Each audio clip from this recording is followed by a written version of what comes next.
Sir, एक छोटे बच्चे रोहन के बोन मैरो ट्रांसप्लांट के लिए चंदा इकट्ठा कर रहा है हमारा एनजीओ। हाँ सर, 100, 500, 1000 जितना आप देना चाहें। प्लीज़ सर, एक छोटे बच्चे की ज़िंदगी का सवाल है सर। आप डोनेशन करेंगे तो उसकी जान बच जाएगी। हेलो शरद शुक्ला सर ने आपको अंदर बुलाया।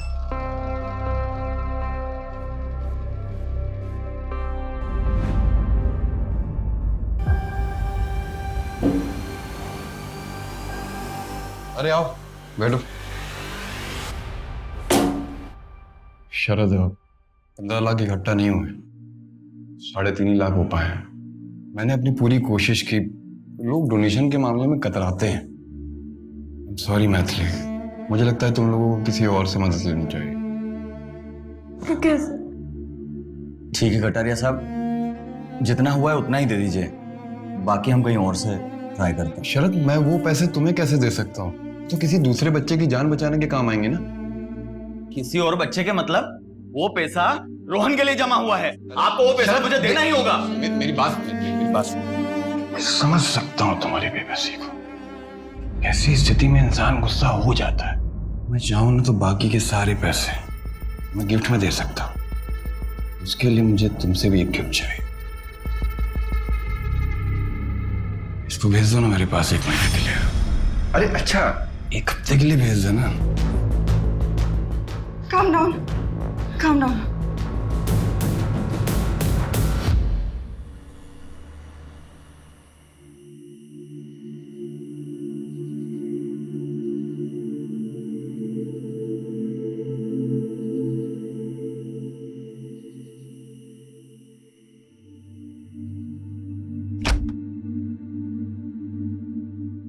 ऐसी हरकतें रही ना तुम्हारी तो अपने बेटे से हाथ धो बैठोगे।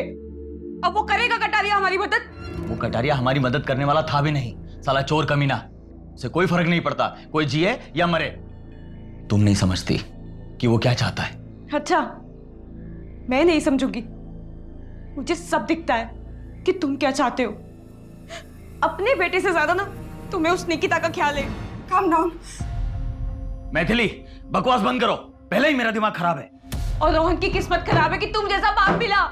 अगर रोहन को कुछ हो गया तो उसकी जिम्मेदार सिर्फ तुम होंगे।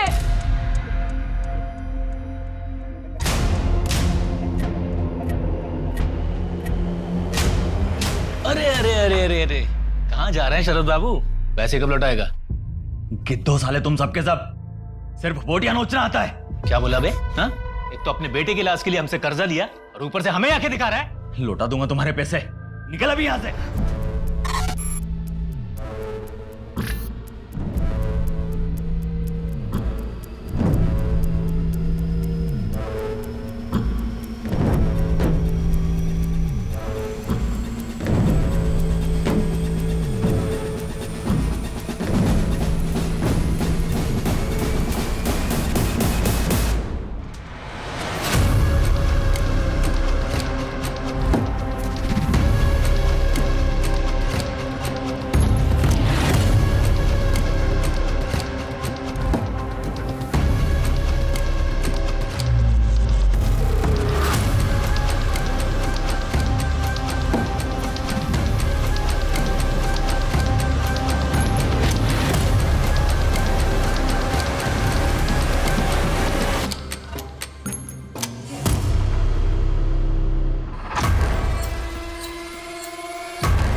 रुक रुक रुक रुक।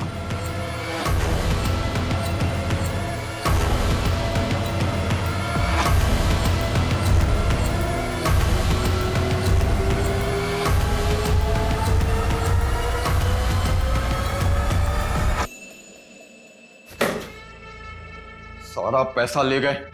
सर, पुलिस को फोन करूं क्या? यादव, इसमें हवाला का भी पैसा था। पुलिस आएगी ना तो 10 सवाल करेगी। इस पेंटिंग के पीछे पैसा मैंने रखा था और इस बात को सिर्फ मैं जानता था। तिजोरी का पासवर्ड भी मुझे पता था। तो साले ये दोनों हैं कौन?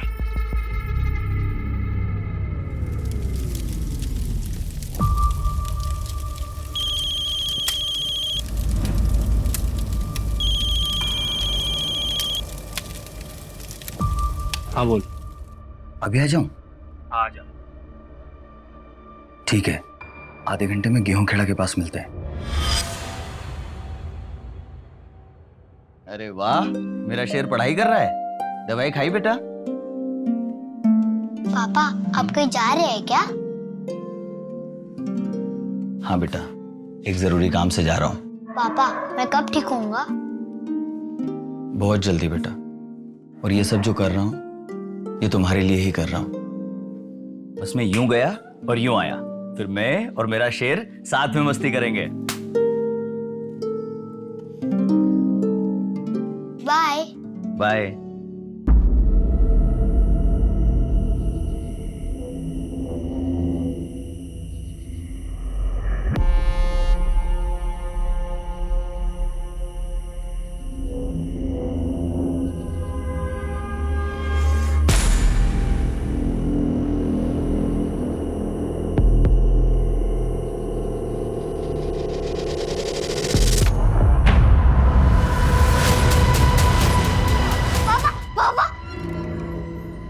क्या हुआ? मम्मी मैंने बहुत बुरा सपना देखा। करोगे, सपने कभी सच नहीं होते। सो जा। आंखें बंद बेटा।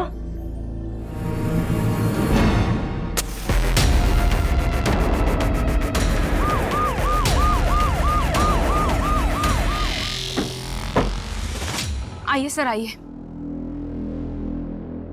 ये देखिए, बॉडी को बुरी तरीके से जला दिया गया है। हो सकता है इसका हो जेब से गिर गया हो। ये देखिए, इसमें इसका आधार कार्ड भी है। शरद शुक्ला। ये तो शरद का ही पर्स है। क्या हुआ इसके साथ? क्या हुआ? क्या हुआ?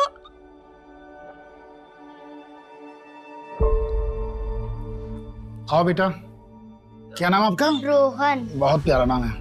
किस क्लास में पढ़ते हो आप? तीसरी। सब खत्म हो गया। अब क्या होगा हमारा? रोहन का इलाज कैसे होगा? आपने शरद को आखिरी बार कब देखा था? कल सुबह जब ऑफिस के लिए गए थे, उसके बाद नहीं देखा। सर, किसने किया शरद के साथ ऐसा? पता चला कुछ? आप कौन है? जी मैं अशोक शुक्ला। शरद मेरा छोटा भाई है। I mean था। सर, शरद एक मामूली सा एमआर था। उसके साथ ऐसा कोई कैसे कर सकता है? इन्वेस्टिगेशन चल रहा है अभी। मैथिली जी, क्या हम आपका घर देख सकते हैं? आइए, मैं दिखाता हूँ। आइए। अशोक, ये रोहन को क्या बीमारी है? कैंसर। और उसी के बोन मैरो ट्रांसप्लांट के लिए शरद पैसे इकट्ठे करने में लगा था, पर हो नहीं पा रहे थे। कितने पैसों की जरूरत है? 15 लाख रुपए। 15 लाख? तो इतना सारा पैसा जुटाने का क्या प्लान था आप लोगों का? एक एनजीओ है, एक भरोसा नाम का। सर, एक छोटे बच्चे रोहन के बोन मैरो ट्रांसप्लांट के लिए चंदा इकट्ठा कर रहा है हमारा एनजीओ। पर वहां पे बात नहीं बनी। अब कैसे बचाऊं मैं रोहन को, वो भी शरद के बिना? कल रात जब पापा बाहर गए थे, उन्होंने बोला था वो जल्दी वापस आएंगे। उसमें यूं गया और यूं आया, फिर मैं और मेरा शेर साथ में मस्ती करेंगे। वो अभी तक नहीं आए। अंकल, आप मेरे पापा को ढूंढ लोगे ना?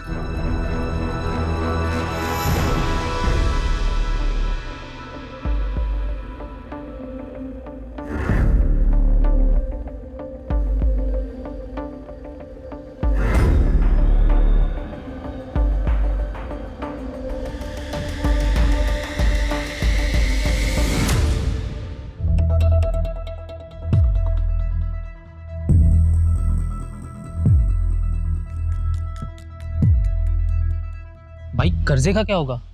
बीवी चुका पाएगी? भूल जा कर्जा।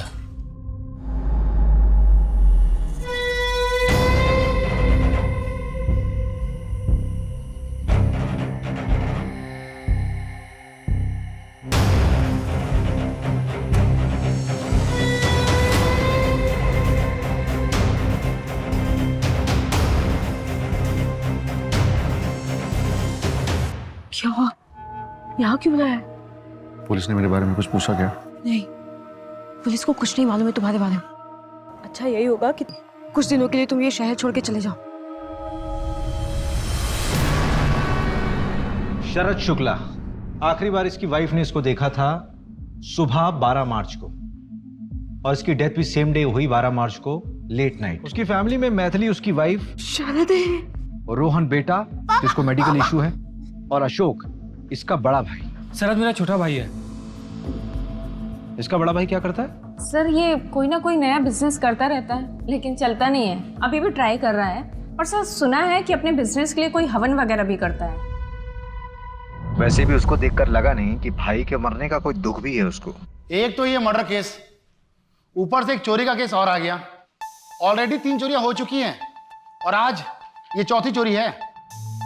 यार रवि, क्रिमिनल पुलिस वालों का वर्कलोड देखकर क्राइम नहीं करते। अरे ये ना गलत लिखा हुआ है। क्या गलत लिखा हुआ? शरद 12 मार्च की सुबह नहीं, रात को आखिरी बार देखा गया था। किसने देखा था रात को? अरे जब वो रात को घर से बाहर निकला था तो अपने बेटे को बोलकर निकला था कि वो जल्दी वापस आ जाएगा। कल रात जब पापा बाहर गए थे उन्होंने बोला था वो जल्दी वापस आएंगे। तो मैथिली ने भी उसे देखा ही होगा।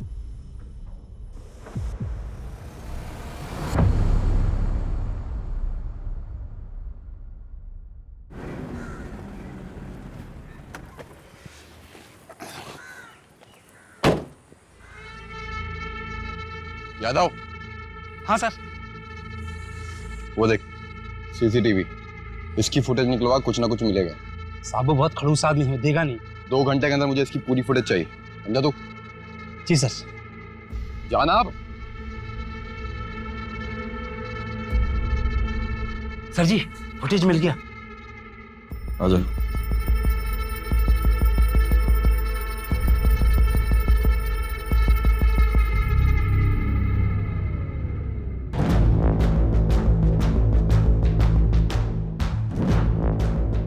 अरे वाह सर, आप तो व्योमकेश बख्शी निकले। पोस्टमार्टम के मुताबिक शरद की मौत जलने से हुई, लेकिन उसके पहले उसे सर पे मारा भी गया। ताकि वो बेहोश हो जाए और उस बेहोशी की हालत में उसको जला दिया जाए। उसकी बॉडी में एक दवा के ट्रेसेस भी मिले हैं। कमल ने बताया कि इससे किसी को बेहोश भी किया जा सकता है। उस दवाई का इस्तेमाल डिप्रेशन के पेशेंट भी अक्सर किया करते हैं। शरद एमआर था, उसके बाद दवाइयों के सैंपल थे, और ये दवाई उसके घर पर भी मिली।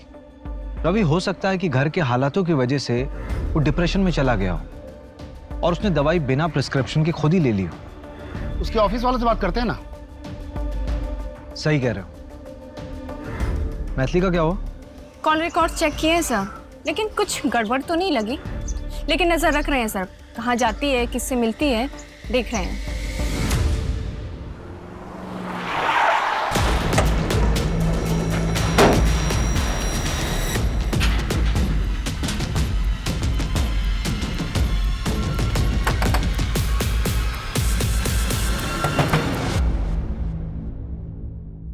नमस्ते भाभी जी। छोड़ो मुझे, छोड़ो, सीधी खड़ी रह। छोड़ो मुझे। ये क्या बदतमीजी है? अरे भाभी जी क्यों मेहनत करवा रही हैं यादों से? बता दीजिए पैसे कहाँ हैं? कौन से पैसों की बात कर रहे हो? मुझे नहीं पता, मैंने कहा ना। आपको पता था कि शरद सैंपल्स में से अपने लिए दवाइयां ले रहा था? काम तो उससे होता ही नहीं था। कोई भी डॉक्टर उससे मिलने के लिए टाइम देता ही नहीं था, और वैसे भी सारी दवाइयों के सैंपल्स उसी के पास पड़े रहते थे। लेता होगा, मुझे क्या पता उस बारे में। ऐसी दवाइयां लेने के बावजूद भी ऑफिस में वो मूर्खों जैसी हरकत करके गया है। Very good Yogesh. Thank you so much sir. Morning sir. Sir थोड़ा लेट हो गया, सॉरी सर। पूरे 50 मिनट लेट हो। सीखो कुछ योगेश से। 6 महीने पहले ही ज्वाइन किया है, एंड सी इज परफॉर्मेंस। कैसे हमारा सेल्स ग्रो कर रहा है। और तुम तो बस बहाने बनाने में पूरे हो। कभी माँ बीमार है, कभी बीबी बीमार है, कभी बच्चे को कैंसर है। ऐसे जब करोगे तुम। इसकी माँ भी बीमार है, लेकिन इसका ग्रोथ देखो। सर 47% ग्रोथ है। सर इसका ग्रोथ तो डाउन हो रहा है ना? Behave yourself. Get out from here. शरद, संभाल तेरी 2 कौड़ी की नौकरी नहीं चाहिए मुझे। और तुझे तो मैं देख लूंगा साले। उस दिन से योगेश कभी ऑफिस में आया ही नहीं। हमने उसे काफी बार फोन किया, लेकिन उसका फोन ही स्विच ऑफ बता रहा है। हो सकता है कि वो शरद के डर से नहीं आता ऑफिस में। योगेश का एड्रेस मिल सकता है हमें?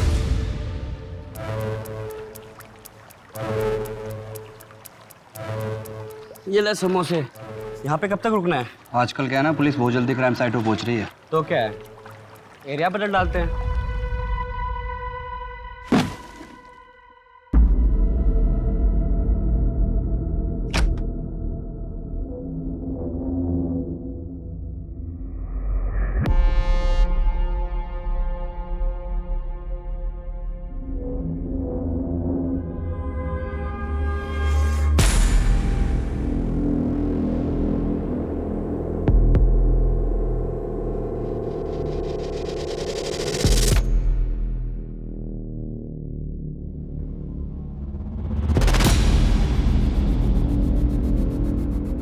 हाँ, आप अंदर कैसे है? पैसे कहाँ हैं मैथिली? पैसों के बारे में आपको कैसे पता? आप जाइए यहाँ से और वापस मत आइएगा। अकेली औरत हो और परिवार में भी मैं ही अकेला मर्द बचा हूं। हर चीज में मैं ही काम आऊंगा।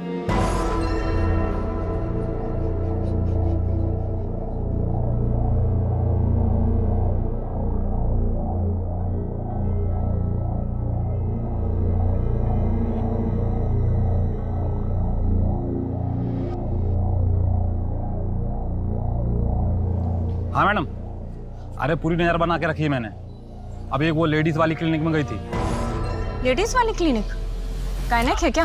हाँ मैडम। ऐसा कर, नाम और एड्रेस भेज। Okay ma'am. योगेश उसी दिन से गायब है। इसका ग्रोथ तो डाउन हो रहा है ना। जिस दिन शरद का मर्डर हुआ उसके घर पे ताला लगा हुआ है और उसका फोन ही बंद है, और उसकी लास्ट लोकेशन भी उसका घर ही है। नहीं रवि, ये कोई कोइंसिडेंस नहीं हो सकता। उसकी फैमिली और फ्रेंड से पता किया? सबसे पूछताछ की, किसी को कुछ भी नहीं पता। यार उस दिन शरद ने योगेश पे हाथ उठाया, हो सकता है कि उसका ईगो हर्ट हुआ होगा और उसने बदले के चक्कर में शरद को मार दिया। ढूंढो उसे। ठीक है।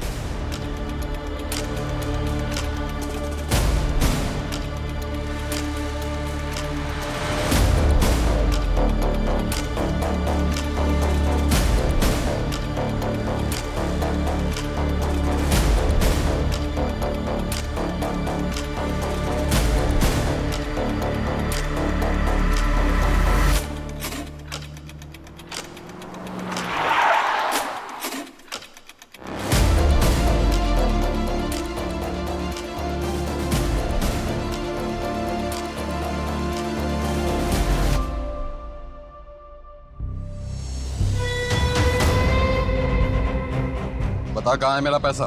पैसा? कौन सा पैसा? भाई साहब मैं सच कह रहा हूं, मैं और शरद वहां से अलग अलग निकल गए थे। आपको इसमें वही दिखेगा, आप देख लीजिए। और मेरा हिस्सा वो बाद में मिल के देने वाला था। देख, झूठ बोलेगा तो बचेगा नहीं, समझा? भाई साहब मैं झूठ नहीं बोल रहा।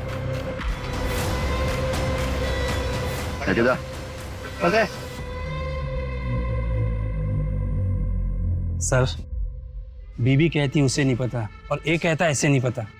दोनों में से कोई तो झूठ बोल रहा है। नजर रखो इस पे, खुद ब खुद पैसे तक लेके जाएगा।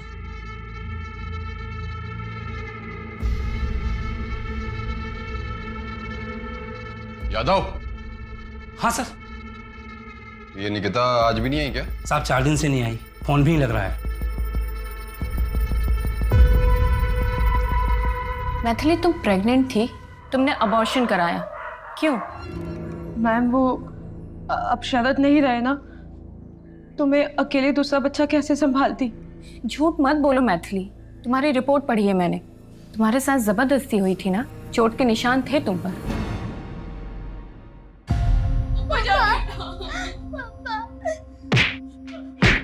हाथ जोड़ती हूँ तुम्हारे आगे, मेरे पति को छोड़। मैम, सब कुछ शरद के सामने हुआ, उसने रोकने की कोशिश भी नहीं की।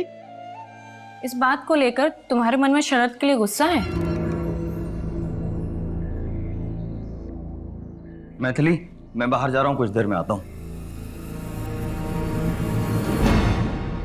मैंने पहले ही मना किया था, रोहन के इलाज के लिए जग्गू जैसे लोगों से कर्जा ना ले। हॉस्पिटल के बिल्स बढ़ते गए मैम, और कर्जा भी बढ़ता गया। मैथिली, ये सब तुमने हमें पहले क्यों नहीं बताया? क्या करती मैम, मैं बहुत डरी हुई थी। शरद तो रहे नहीं। अगर मुझे भी कुछ हो जाता तो रोहन का कौन ध्यान रखता? हम हैं तुम्हारे साथ, ऐसा कुछ नहीं होगा। अच्छा मैथिली, तुम कुछ और तो नहीं छुपा रही हो ना? नमस्ते भाभी जी। नहीं मैम। मंजू, लेकिन मैथिली कोई बात हमें पहले बतानी चाहिए थी ना। सर मुझे लगता है कि वो हमसे कुछ और भी छुपा रही है। क्या छुपा रही? वो तो पता नहीं, लेकिन शरद पर बहुत गुस्सा है। मंजू, कहीं ये मेन कल्प्रिट मैथिली तो नहीं है? सर जग्गू भी तो हो सकता है। उठाओ उसे। Okay sir. देखिए, मैंने किसी को जलाया वलाया नहीं है। कोई सबूत है आपके पास? अगर सबूत है तो प्रूव करके दिखाइए। ज्यादा उछलने की जरूरत नहीं, समझा? जहां तक प्रूव करने की बात है ना, तो तुझ पे रेप चार्जेस आराम से प्रूव किए जा सकते हैं। मैथिली का रेप किया ना तूने? क्या रेप? मैंने कोई रेप नहीं किया है साहब। वो मैथिली ने बेचारी बनके रोते रोते आपसे बोला और आप लोगों ने यकीन कर लिया। अगर उससे बोलो कि मैंने उसका रेप किया है तो साबित करके दिखाए। देख जग्गू, एक्टिंग बंद कर। अरे एक्टिंग करनी होती तो मुंबई चला जाता हीरो बनने के लिए। मैथिली बोल रही है ना कि मैंने उसका रेप किया है, तो उसको बोलो कि साबित करे। मैं कसम खाकर बोलता हूं, जिस क्राइम के लिए बोलोगे मैं कन्फेस कर लूंगा। पहले ये साबित करो कि मैंने रेप किया है। टेस्ट कराओ, मेरा सैंपल लो। बैठ जा आराम से। बड़ा अच्छा क्रिमिनल है, कोऑपरेट कर रहा है। रवि, हाँ? सैंपल लो इसका। चल। मतलब मेरी मैं बात। चला जा। क्राइम सीन से 500 मीटर की दूरी पे एक सीसीटीवी मिला है।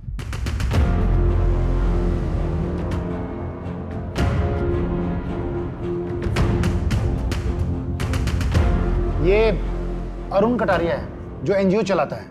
ये शरद के घर से निकलने के कुछ देर बाद का ही वीडियो है ना? हाँ, एक बात और, शरद ने घर से निकलने से पहले अपने बड़े भाई अशोक को कॉल किया था। ठीक है, 10 बजे मिलते हैं गेहूं खेड़ा के पास। ठीक है। पर जब मैंने अशोक से पूछा था कि शरद से कोई बातचीत हुई थी क्या, तो अशोक ने बोला कि नहीं, जबकि कॉल ड्यूरेशन 2 मिनट का था। अशोक और कटारिया दोनों को उठाओ। शरद का उस रात कॉल आया था, ये बात छुपाई क्यों? सर छुपाई नहीं, भूल गया था। तेरा भाई मरा था, उसका मर्डर हुआ था। उस मर्डर वाली रात तेरे भाई ने तुझे कॉल किया था और तू भूल गया। तुझे क्या लगता है कि हम कल पैदा हुए हैं? देख, तू मुंह खोलेगा या मैं अपने तरीके से खुलवाऊं? नहीं, मैं बताता हूँ सर।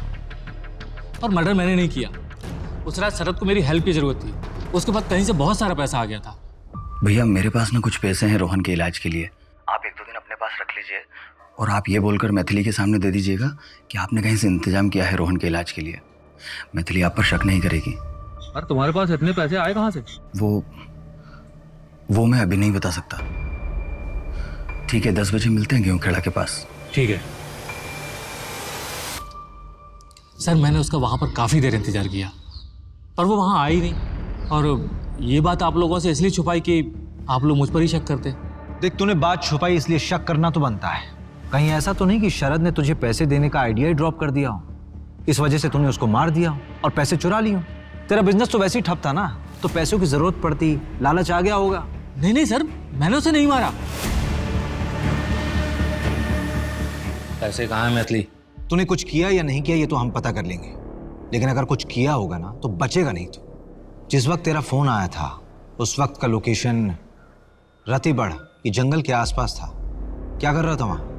सर वहां पर जानवरों को दाना डालने के लिए गया था, मेरा बिजनेस अच्छा चले इसके लिए।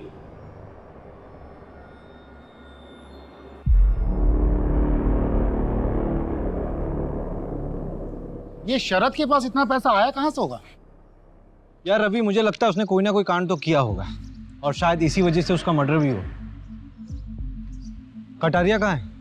अरे बड़ा एटीट्यूड दिखा रहा है, कह रहा है कोई ढंग का सबूत है तभी थाने बुलाओ, वरना ऑफिस आके बात करो। अच्छा चलो फिर।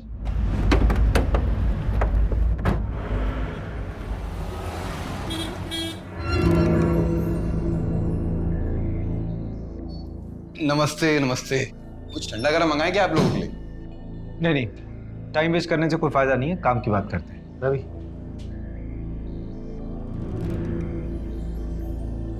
अच्छा दिख रहा हूं ना मैं? हाँ सर, एकदम हीरो। हीरो नहीं, विलेन। ये लीजिए सर। हाँ तो आप क्या पूछ रहे थे? शरद को क्यों मारा? मेरे ऑफिस से पैसे चुराए थे उसने और मारा नहीं, पीटा था।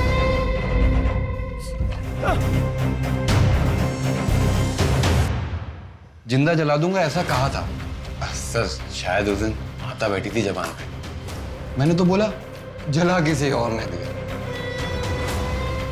अरे सर, जब वो अगले दिन मेरे पास पैसे लेकर आने वाला था तो मैं उसे क्यों मारूंगा? इस फुटेज में साफ दिख रहा है तुम शरद के पीछे गए थे।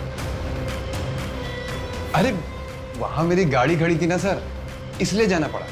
अरे मैंने तो उसे छोड़ दिया, दया दिखाई, मारा नहीं उसे। तो तुम्हारे ऑफिस में जो चोरी हुई थी उसकी रिपोर्ट क्यों नहीं लिखवाई तुमने पुलिस में? वो क्या है ना सर कि पुलिस वालों पे मैं विश्वास नहीं करता, मैं अपने काम खुद कर लेता हूँ।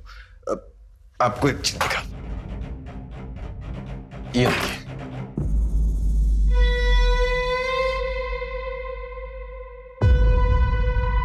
ये जो फोन में आपने फुटेज दिखाई ना मुझे, इसको इकट्ठा करने के लिए आपको 1 हफ्ता लग गया, लेकिन मैंने तो 1 दिन में इकट्ठा कर ली। अब बताइए, आपकी इन्वेस्टिगेशन में दम है या मेरी? वो दूसरा चोर कौन है? इन्वेस्टिगेशन चल रही है, पता चल जाएगा।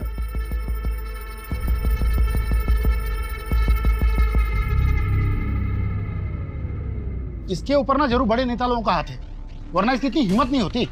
योगेश अभी तक फरार है और वो जग्गू और अशोक, उन पर तो शक करना लाजमी है। उस रात को शरद को पीटने वाला भी ये कटारिया था, और जिस हिसाब से कॉन्फिडेंटली ये बात कर रहा है, लग तो रहा है कि मर्डर कोई और होगा, लेकिन ये भी हो सकता है कि हमें बेवकूफ बना रहा हो, सारा कांड इसी का किया हुआ हो। अरे ऐसे केसेस हमारे पास ही क्यों आते हैं? पहले से हम इतना काम करते हैं। इस केस में सबसे बड़ा सवाल पता है क्या है? कि शरद के साथ वो चोरी करने वाला दूसरा आदमी कौन था?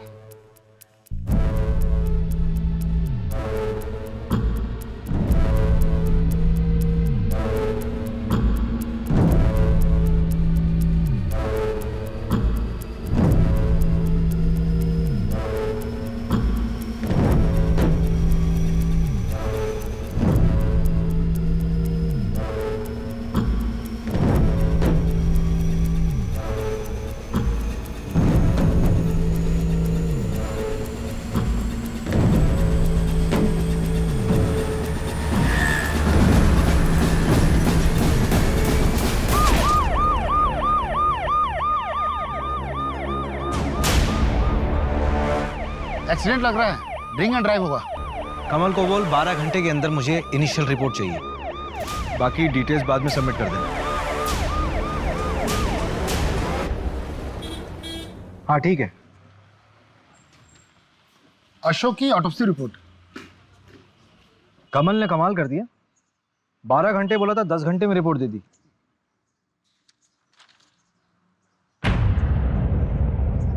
ये तो मर्डर शो कर रहा है।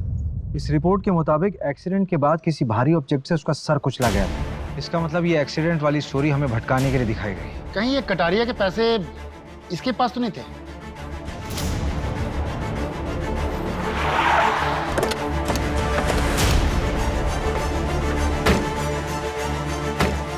इन्हें लॉकअप में अंदर डालो। सर, एक केस तो क्रैक हो गया है। यही है वो चोर जिन्होंने पूरे एरिया में आतंक फैला रखा था। मरोली में चोरी करते वक्त पकड़े गए हैं। शहर में इतने सीरियस क्राइम हो रहे हैं और तुम लोग चोरी वोरी करके हमारा काम क्यों बढ़ा रहे हो भाई? साहब, हम तो सिर्फ छोटे मोटे चोर हैं, और छोटी मोटी चोरी इसलिए करते हैं कि आप हम पे अपना टाइम बर्बाद ना करें। साहब, सब कुछ बताते हैं, बस मारिए मत। इतनी आसानी से बता दोगे? साहब, आप क्या चाहते हैं? एक जुर्म के लिए हम फांसी पे चढ़ जाए या आपकी मार खाते रहे? साहब, हम जो भी काम करते थे प्लानिंग के साथ करते थे, और आज तक हमने क्या किया है? भोपाल में 6 घरों में चोरी। टारगेट कैसे करते थे? हैप्पी नाइट बार है ना, उसमें बैठ के प्लानिंग करते थे। जो कोई ज़्यादा दारू पीता था और पैसे उड़ाता था, उन्हीं का पीछा करते थे साहब।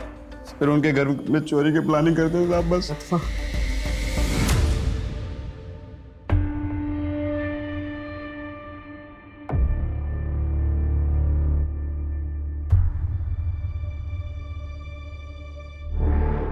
सर। हाँ बोलो। सर, मुझे पुलिस प्रोटेक्शन चाहिए। Police protection? जी सर। क्यों, कौन हो तुम? एक सेकंड, तुम वही हो ना शरद के साथ जो चोरी कर रहे थे कटारिया के वहां? हाँ सर। तुम्हें पुलिस प्रोटेक्शन चाहिए?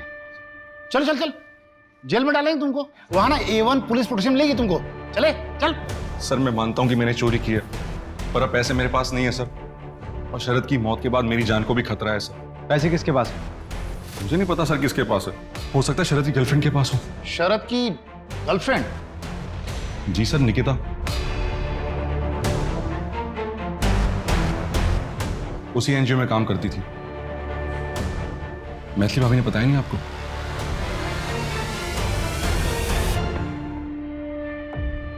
मम्मी हम कहाँ जा रहे हैं? हम जबलपुर जा रहे तुम्हारी मौसी के यहाँ। अशोक अंकल भी आएंगे क्या हमारे साथ? नहीं, अब वो कभी नहीं आएंगे। बेटा, हम ये शहर छोड़ के जा रहे हैं। तुम्हारी मौसी के यहीं पे तुम्हारा इलाज होगा, ठीक है? तुम यहीं रुको, मैं अभी आती हूँ।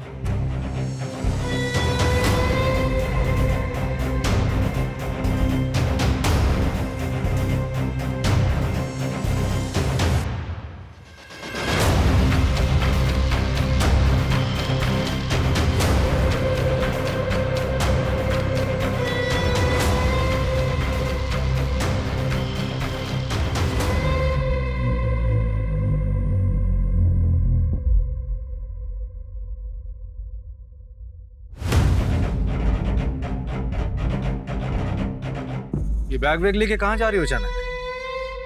वो मेरी बहन के घर जा रही हूँ, जबलपुर। बैग दिखाइए। बैग में कुछ नहीं है, बैग दिखाइए। बोल दो ना, बैग में कुछ नहीं है मैम। वाह, लेके जाओ उनको थाने।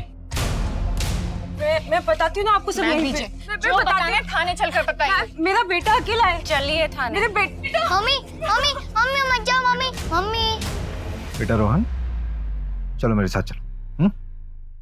कुछ दिनों से मेरा शक और पक्का हो गया था कि निकिता और शरद मिलते हैं। उस रात जब शरद घर से निकला तो मुझे लगा कि वो निकिता को मिलने जा रहा है। मैंने उसका पीछा किया। उसके पास वो बैग था। शरद को समझ आ गया था कि उसका कोई पीछा कर रहा है। अचानक से डर गया वो, और उसने वो बैग वहीं कहीं छुपा दिया। ये मैंने देख लिया था। मैंने बैग खोलकर देखा तो मुझे नहीं पता कि वो इतने सारे पैसे कहाँ से लाया। अगर वो रोहन के लिए लाया होता तो मुझे पता था। मुझे लगा कि अब वो हमें छोड़कर निकिता के साथ अपनी नई जिंदगी की शुरुआत करेगा। मैं वो बैग लेके वहां से निकल गई और घर पे आके कहीं छुपा दिया। मेरा तो ये प्लान था कि मैं शरद को बिना बताए ये सारा पैसा हॉस्पिटल में जमा कर दूं। लेकिन अगले दिन आपने शरद की मौत की खबर सुना दी। तो पैसे इतने दिन छुपा कर क्यों रखे थे? हॉस्पिटल में जमा क्यों नहीं कराया?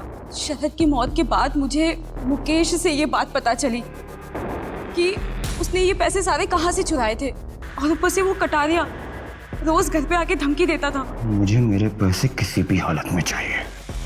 अगर मैं ऐसी सिचुएशन में ये पैसे हॉस्पिटल में जमा करती तो सबको पता चल जाता। मैंने बस सही वक्त का इंतजार किया, और फिर अशोक भाई साहब के मर्डर के बाद मैंने सोचा कि अब यहाँ पे रहना ठीक नहीं है, इसलिए मैं ये शहर छोड़ के जबलपुर जा रही थी। क्या बात! जिस दिन शरद पैसे देने के लिए निकला उस दिन तुमने उसे फॉलो किया। उसी दिन वो निकिता के साथ भागने वाला था। उसी दिन कटारिया ने उसको पीटा और उसी दिन उसका मर्डर हो गया। What a coincidence! इस क्राइम सीन लिखने वाले को तो अवार्ड मिलना चाहिए। सर 2 दिन लॉकअप में रहेगी ना तो खुद ब खुद सच बोलेगी। नहीं नहीं, रहने दो मंजू, वो रोहन अकेला रह जाएगा। एक काम करो, उस पर सिर्फ नजर रखो। इस शहर छोड़कर फिर बाहर नहीं जानी चाहिए। योगेश के बारे में अपडेट मिला है। एक छोटे से होटल में योगेश के आईडी पर चेक इन हुआ है। बस 2 ही दिन रुका था, कल ही चेकआउट किया। रूम नंबर कौन सा था? 201। उसके बाद किसी ने चेक इन किया उस रूम में? नहीं सर।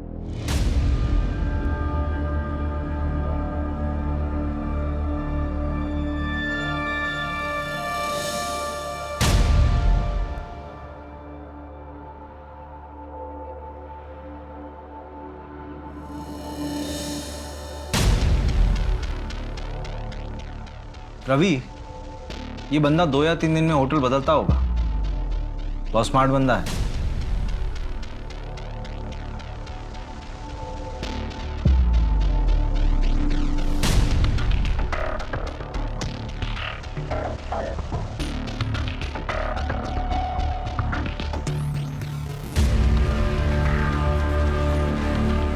हाँ कमल, यार एक फेवर चाहिए। रवि, हाँ इस तरह के सारे होटल्स को चेक करो। हो सकता है किसी ऐसी होटल में रुका हो। और शहर के जितने भी एग्जिट पॉइंट है, चाहे वो बस स्टॉप हो, टोल नाका हो, स्टेशन हो या फिर एयरपोर्ट हो, मुझे सबके सीसीटीवी फुटेज चाहिए। यार ये बंदा अगर शहर के बाहर निकल गया होगा फिर तो उसको ट्रैक करना होगा। ठीक है। हाँ मंजू बोलो। सर, कटारिया की डिटेल्स निकाले तो पता चला कि इनकम टैक्स डिपार्टमेंट की इन्वेस्टिगेशन चल रही है उसके ऊपर। कटारिया के फ्रॉड्स, बड़े लोगों की मनी लॉन्ड्रिंग, सबके डिटेल्स है इसमें। उठाओ साले को, बहुत हेकड़ी दिखा रहा था ना, निकालते हैं इसकी हेकड़ी।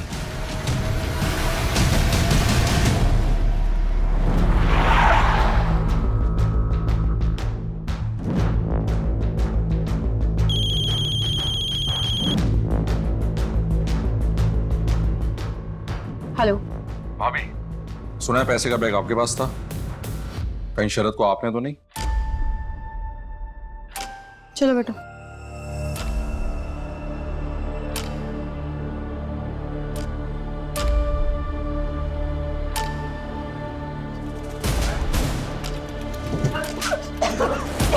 निकिता, ठीक हो तुम? बैठो यहाँ पर। निकिता, लंबी सांस लो, आराम से। पानी पियोगी? फोर्स और इन्फॉर्मेंट सभी लगे हुए हैं। एक एक होटल की चेकिंग चल रही है। वो शहर से बाहर गया हुआ है, ऐसी कोई जानकारी भी नहीं है। हाँ कमल बोल। हाँ बिट्टू बोल।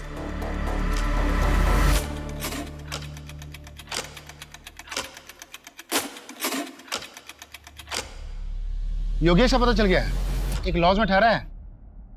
चल।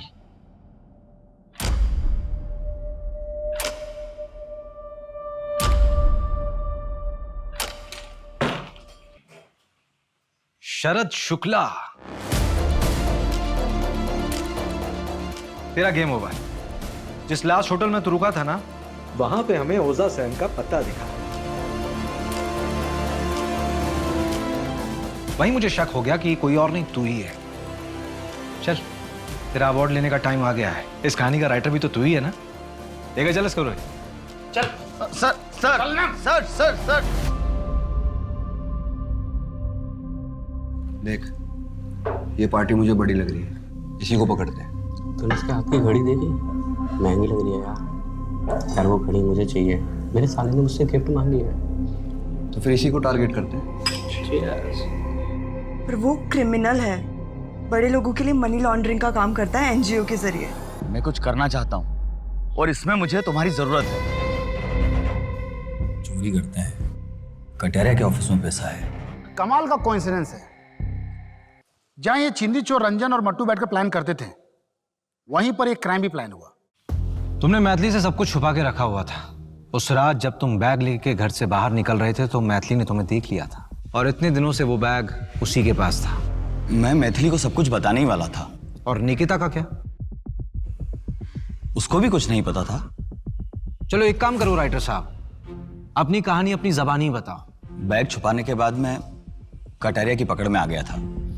पहले मैंने सोचा था कि अशोक भाई साहब के जरिए पैसा घर में आ जाएगा और मैथिली को शक भी नहीं होगा, लेकिन कटारिया को पता चल जाने के बाद मुझे अपना पूरा प्लान चेंज करना पड़ा और कटारिया मेरा पीछा नहीं छोड़ता, इसलिए मुझे अपनी मौत का नाटक रचना पड़ा। और इसलिए तुमने योगेश को मार के जला दिया, अपनी कुछ चीजें उसके पास छोड़ दी ताकि सबको लगे कि मौत तुम्हारी हुई। गलती हमसे भी हुई है, हमें लाश का डीएनए करवा लेना चाहिए था। शरद, तू भाई अंदर बैठ के बात करते हैं ना। शरद, बहुत बुलाए तूने यार। चल यार, बहुत बुलाए भाई। मैं 1 मिनट में आया वॉशरूम से। कहाँ जा रहा भाई? रुक, बस आ रहा। कहाँ जा रहा है? बैठ ना। अरे यार, उसकी शराब में मैंने ओजा सैन मिला दी थी ताकि उसे होश न रहे, फिर मुझे उसे मारना पड़ा। मेरे पास कोई चारा नहीं था। अपने बेटे को बचाने के लिए मुझे दुनिया के सामने मरना ही होगा। फिर मैं उसे वहां ले गया और आग लगा दी।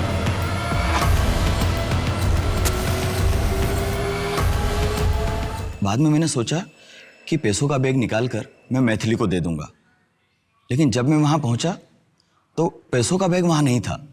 मुझे लगा कोई और उसे चुरा ले गया है। उस रात मैंने अशोक भाई साहब को फोन पर यह बात बताई थी, तो मेरा शक गया कि शायद पैसा उन्होंने चुराया है। और इसीलिए तुमने अपने सगे भाई को भी नहीं छोड़ा, मार दिया उसे। मैंने चोरी की और मुझे लगा कि इससे रोहन की जान बच जाएगी और मैं जेल भी नहीं जाऊंगा, और फिर कभी न कभी हम एक परिवार की तरह फिर से मिलकर रहेंगे किसी और शहर में। मैं तुम्हारी मजबूरी समझ सकता हूँ शरद। एक बच्चे की जान बचाने के लिए, खासकर अपने बच्चे की जान बचाने के लिए इंसान किसी भी हद तक जा सकता है, पर जुर्म तो जुर्म है। योगेश भी किसी का बेटा था और अशोक तो तुम्हारा भाई था, तुम्हारा सगा भाई। इस बैग में 13 लाख रुपए एनजीओ में लोगों ने डोनेट किए थे रोहन के नाम पे। ये सारे पैसे रोहन के ही हैं।